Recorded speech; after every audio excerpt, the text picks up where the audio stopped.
was late 2004. I had just been to the Athens Olympics where I had suffered a very disappointing failure. One day I received a letter, an unexpected one. It was from my coach, Uwe. The letter included the following advice. I just want to tell you, you are next in line, world champion in 2006, Olympic champion in 2008. Be focused but not intolerant. Be flexible, don't be stubborn and self-centered. Know what you want and make sure you get what you want. Be a pro.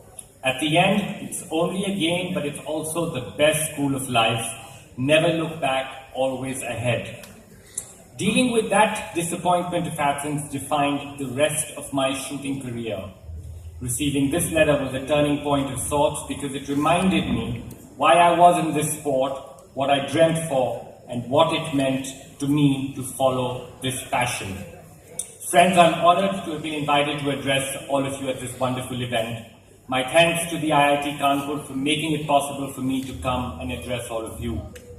Congratulations to all of you students. Congratulations to all of you students on your achievements, and I'm very inspired by the journey you have traveled to get here. I'm even more excited about what lies ahead, how you will all grow, live, express yourselves, and contribute to others' journeys. This is the power of dreams, your dreams. Having completed my career after 5 Olympics from Sydney to Rio, I now look back on my 20 years in sport, the years when I followed my own dream, found my passion and gave the chance to express itself. I want to take this opportunity to share some of my personal experiences with you. I may be different in age from all of you and at a different stage in life, but as fellow dreamers, I think we also share a lot in common. Not that long ago, at least I would like to see it that way, I was just like each of you, full of unfulfilled potential with a story yet to be written. Today, besides a few medals at home, what remain are the memories and relationships. I would like to tell you about 5 relationships that made it possible for my dreams to come to life. Every young athlete, especially a reluctant and unfit one like me, needs early mentors. I was fortunate to have 2. One taught me shooting under a mango tree in his own unique style. The other taught me little things in life, but together gave me confidence and belief and built the desire in me to be good, to attempt to be great. Colonel Dhillon was my first coach. Amit Bhattacharya started as my academic tutor, but became more like a mentor and guide who I could talk about just about anything. Both these gentlemen were amusing but strict.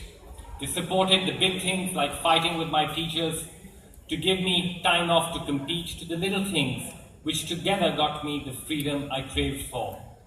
Each such act was quiet confirmation from them what I dreamt could be done. The colonel smartly tempted me with fame. Come first, he said, and I would earn a headline. Make a record and I'd get a picture in the paper. For a kid, these sort of things were irresistible. I was fascinated, hooked. He never needed to talk about work ethic ever again. The relationship with these 2 men brought me desire. They taught me well. They taught me to think big. What more could one ask from early mentors? Getting to the Sydney Olympics in 2000 as a teenager fulfilled that early desire. But there was more in store for me, and this desire and hunger had a larger role to play. There is a small set of people for whom the roller coaster of emotions is more difficult than for the athlete himself. These are parents and siblings, the usually untold story of any sporting journey.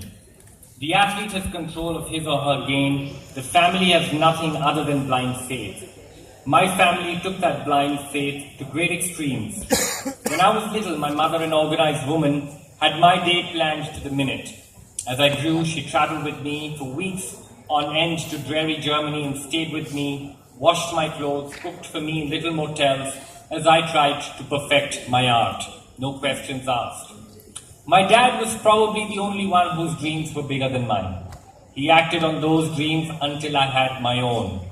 My sister was a wonderful cheerleader in the worst of times and the best of times. My family was my support troop, a comfort to me. Back home, believers matter. Often in a career, things can seem bleak, but it is then that you can hear and feel your family cheering from close range, and you remember you're not alone.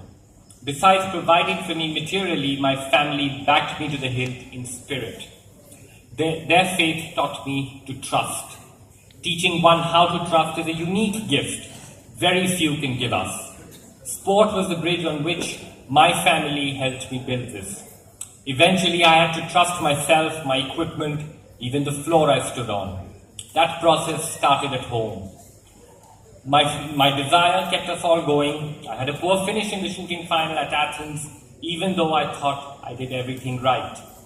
Only later did I find out that the floor tiles were loose in my particular shooting lane, making it impossible to balance.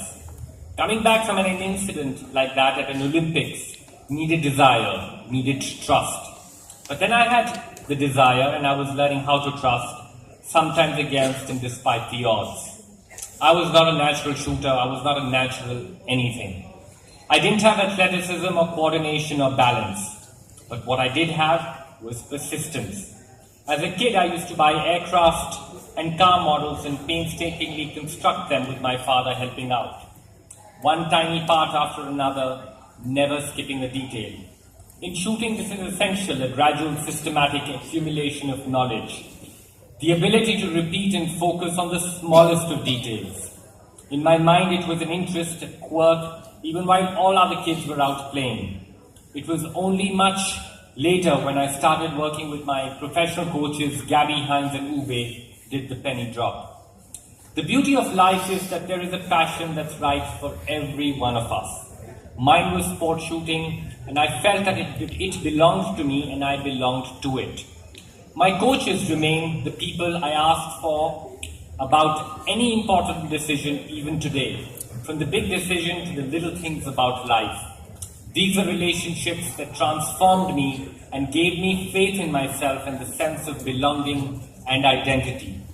They didn't give me answers, they gave me tools to find my own. Thanks to my family, I had learned to trust. Now I had people worthy of that trust. When Beijing 2008 came along, other than the technique I had worked on for a decade, these were people who made the difference.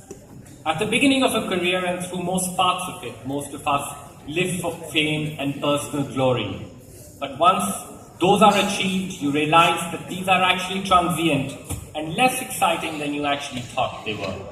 What is timeless is the respect and affection of others, and most importantly, self-respect and loving oneself. These are the fourth and fifth relationships I wanted to share with you today.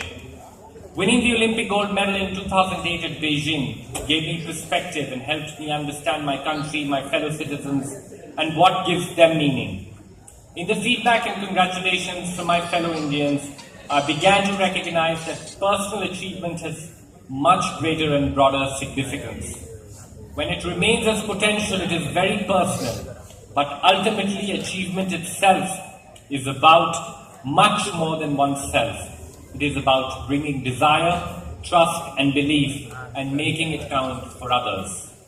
I broke a long-standing stereotype that Indians weren't good enough for individual Olympic gold, and today I feel what a difference it makes to other athletes and the entire system in India. Naysayers and cynics will persist, and they do have their own role to play in any career, but there is also an overarching belief in change of mindset.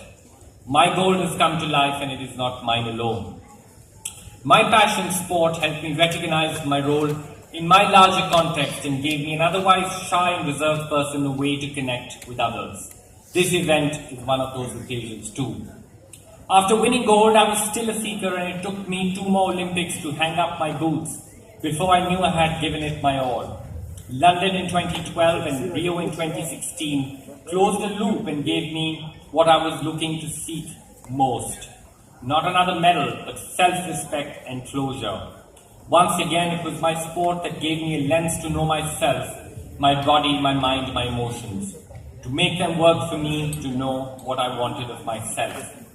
I left the sport when I knew I had nothing more to give. I finally had my self-respect. Ultimately, that was the largest prize of all, greater satisfaction than any gold medal could give. Honestly, the only thing that gives me nightmares today is to think what kind of person I might have been had I not been a professional shooter. The platform of sports gave me special relationships and experiences. These gave me a view into myself and an opportunity to grow, learn, and evolve.